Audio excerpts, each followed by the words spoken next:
मैं चाहती हूँ कि इमरान खान मुझे इंसाफ दे। मैंने तो यकीन करे अपने शोहर का आखिरी दीदार नहीं करा, क्योंकि उनकी वोटिंग उतर गई थी। मेरा अभी भी छोटा बेटा अपने बाप के इंतजार में, अम्मी कब आना पूरे, अम्मी कब आना पूरे। मेरे सर पे छत तक कपड़ी नहीं है। इमरान खान साहब खुद आके उनको सजा दे, जैसे उन्होंने मेरे बाप को तरपा के मारा। मुझे तो ये भी नहीं पता उन्हें मरते रहे, पता नहीं पानी नसीब हुआ कि नहीं। और मुझे इंसाफ भी दे। मैं 4 मेरी बेटियां हैं, मैं किसके दरवाजे पर लेके बैठूंगी। जी अस्सलाम वालेकुम, मैं हूं हसनैन जमील, सुखन टीवी से।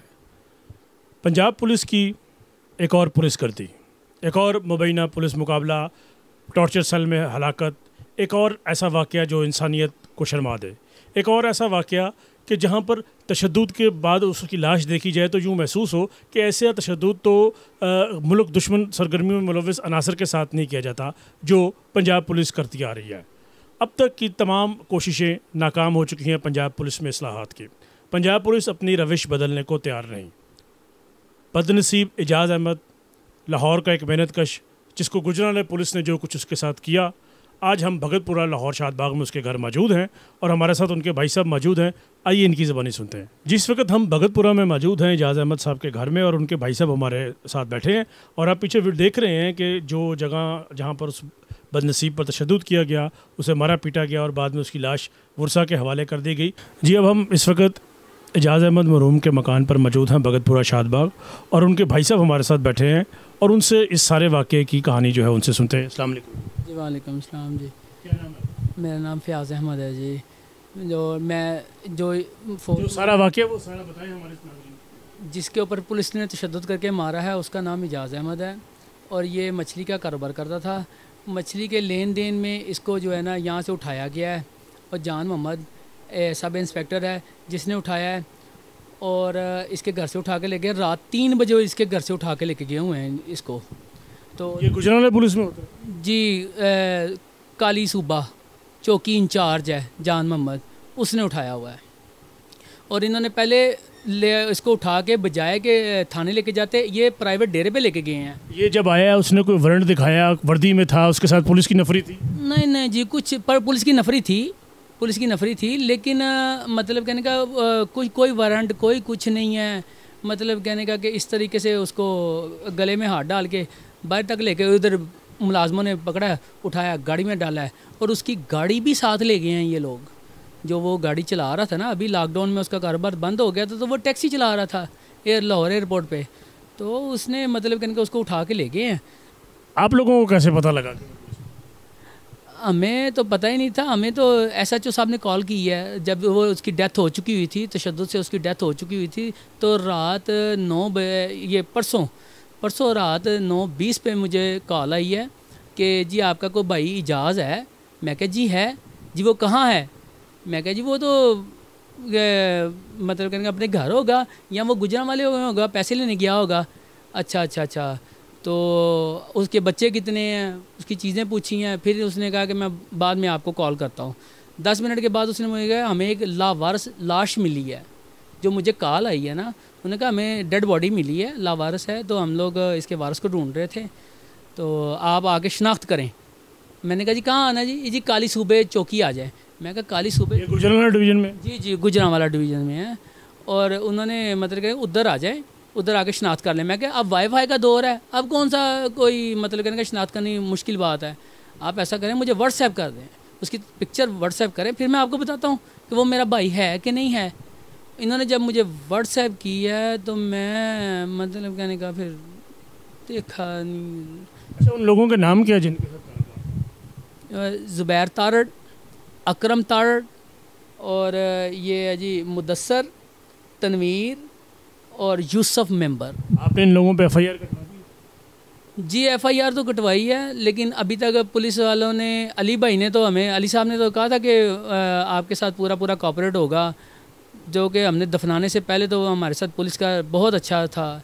हाशिम साहब है DSP साहब, उन्होंने तो अच्छा तावन किया है, अली साहब ने तावन अच्छा किया है, उसके बाद का जो नीचे वाला अमला है ना वो बिल्कुल कोऑपरेट नहीं कर रहा। हम जब उधर जाके भी पहुँचे हैं तो बाहर यानी कि ना काफ़ी ज़्यादा पुलिस की गाड़ियाँ वगैरह खड़ी हुई थी, तो हम सब उतर गए हैं। तो मैं और जो हमारे साथ ड्राइवर था वो हम मतलब कि गाड़ी आगे से यूटर्न लेकर आने लगे थे। इन्होंने जो पापा थे, चाचू वगैरह थे और साथ में एक और कज़न था, वो वैसे ही उतर के उन्होंने सड़क क्रॉस कर ली। जब हम गाड़ी से उतरने लगे हैं, यूटर्न लिया, तो हमें एक बंदे ने हमारी गाड़ी रोक ली। उसने हमें बोला कि ये जो जिस बंदे की डेथ हुई है आप उसके पीछे आए हैं। हमने बोला जी हम उसके पीछे हैं। उन्होंने बोला ये दोपहर 3 बजे से ही रोला डला हुआ है कि पुलिस वालों के हाथों से एक बंदा मर गया। तो कहते हैं जी हमने वो उनकी बात को इग्नोर कर दिया, हमने गाड़ी आगे लगाई, ऊपर हम चले गए। ऊपर जब हम गए हैं तो सबसे पहले तो हमें तो डेड बॉडी दिखा ही नहीं थे रहे ना। डेड बॉडी देखने के जब उन्होंने हमें पानी शानी पिलाया, फिर हमें डेड बॉडी, तब भी हमने बोला कि हमें डेड बॉडी दिखाएं, उन्होंने हमें डेड बॉडी नहीं दिखाई। हमें नीचे ले आया, नीचे जाकर हमें गली में यानी कि उन्होंने बाहर देखा, उधर कोई बैठने की जगह नहीं थी। फिर सामने मस्जिद उन्होंने खुलवाई, उन्होंने मस्जिद में हमें ले चले गए। हम कहते रहे कि हमें डेड बॉडी दिखाई जाए, पर इन्होंने तब भी नहीं हमें दिखाई। हम मस्जिद में चले गए, उधर जाके हम बैठे हैं, बातचीत वगैरह इनसे किया, इनसे पूछा मामला क्या हुआ है। तो डीएसपी जो चौधरी हाशिम गुजर साहब से, उन्होंने बताया कि आपका जो बंदा था कि हमारी हिरासत में जब आया, ऐसे ही जान मोहम्मद की हिरासत में जब आया तो बिल्कुल ठीक ठाक था, और ये बताया कि ये हमारे पास थाने में कोई छोड़ के गया इसको, ऐसे उन्होंने बताया। तो हमने उनकी स्टोरी वगैरह सुनी, जो भी उन्होंने बताया। फिर हमने बोला हमें डेड बॉडी दिखाई है, वो चौकी जो इंचार्ज है वो हमें बताएं। जब वो जान मोहम्मद हमारे सामने आया तो उसकी ज़ुबान से एक भी लफ्ज़ था वो जारी नहीं हुआ, और उसके पसीने वगैरह निकल रहे थे। इतनी देर में हमने बोला फिर हमें डेड बॉडी दिखाएं, तो फिर उन्होंने एसएसपी जो अली साहब थे उन्होंने हमें डेड बॉडी की तरफ उन्होंने बोला इनको डेड बॉडी दिखाएं। डेड बॉडी लेकर गए हैं तो उन्होंने ना मतलब कि एक कमरा था जिसमें ना पंखा वगैरह कोई चीज़ नहीं थी, खिड़की भी उसकी टूटी हुई थी, उसके ऊपर चाचू को लिटाया हुआ था मंजी के ऊपर। तो जब हमने देखा तो उनकी गर्दन यानी कि उन्होंने ऊपर की तरफ की हुई थी ताकि वो गले में जो फंदे का निशान है वो शो अप ना हो। तो हम सब मतलब कि रो वगैरह रहे थे तो बाहर चले गए। तो जब मैं और मेरा एक कज़न था वो हम उधर डेड बॉडी के पास मौजूद थे, तो हमने देखा वहाँ पे कुछ 600-700 रुपया पड़ा हुआ था, सिगरेट की डब्बी और साथ में उनका लेटर वगैरह पड़ा हुआ था। जब हम देख रहे थे डेड बॉडी वगैरह को तो उनका नाला तक खुला हुआ था, तो हमने डेड बॉडी की तो थोड़ा सा उठा के देखा तो उनका गर्दन नीचे हुए, तो वो हमें फंदे का निशान शो अप हुआ। तो फिर हमने रोला डालना यानी कि उधर चीख चलाना हमारा स्टार्ट हो गया। तो मैंने फिर वीडियो वगैरह भी बनाई, तो हमें किसी भी अफसरान वगैरह ने रोका। तो उसको फिर जो जान मोहम्मद था उसको उसी टाइम अली एसएसपी ने अरेस्ट करवाया, उसकी वर्दी उतार ली और उसको हवालात में बंद किया गया। और फिर हमें यानी कि इधर बताते गए और तसल्लियाँ वगैरह देते रहे कि आपके साथ फुल कोऑपरेट होगा, ये चीज़ होगी। पर हमारी उस टाइम फिर हमारी डेड बॉडी को कामोगी में ले गए। कामोगी में ले जाने के बाद हमारे कामोगी हॉस्पिटल में पहुंचने से पहले इन्होंने FIR काट दी हुई थी। FIR जब काट दी तो सुबह हम वेट करते रहे। DSP साहब सब मतलब कि चले गए, कुछ एहलकार वगैरह हमारे पास उधर मौजूद थे। तो उनके बाद हम सुबह के 7 बज गए। जब सुबह के 7 बजे तो इतवार का दिन, उन्होंने बोला डॉक्टर साहब वगैरह नहीं आएंगे तो पोस्टमार्टम के लिए। जब हम मतलब कि उनके अमले के साथ मिले डॉक्टर साहब के, तो उन्होंने बताया जी पुलिस ने तो इसमें लिखा ही नहीं हुआ कि ये बंदा जो है एजाज़ अहमद आप पुलिस की हिरासत में मरा है।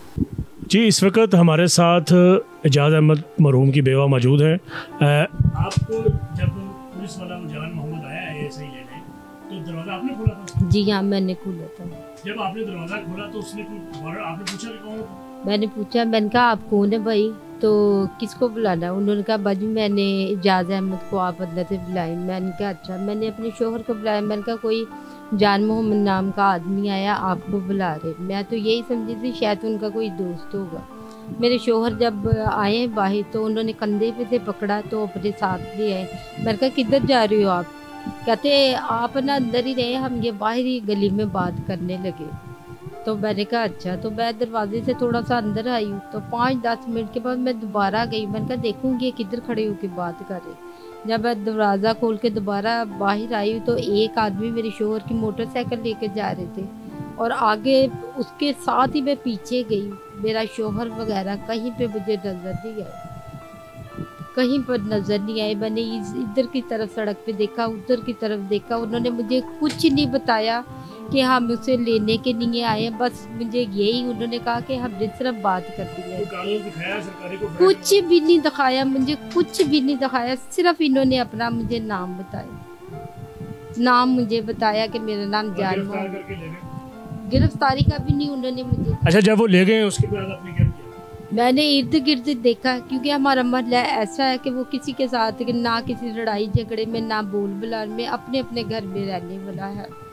तो मैं देखती रह गई हूँ। फिर मैंने बड़ी बेटी को बताया, मैं कहा तुम्हारे अब्बू पता नहीं कहाँ पे चले गए। फिर मैं आगे तक देख रही हूँ, हमारे इलाके में 2 तरफ गेट लगते हैं, एक करोड़ घाटी की तरफ लगता है, एक आबादी की तरफ लगता है। दोनों साइडे में देख रही हूँ, कुछ भी नहीं। गार्ड को मैंने पूछा, मैंने कहा भाई इधर से मेरे शोहर गए? वो कहते नहीं बाजी इधर की साइड से कोई भी नहीं गया।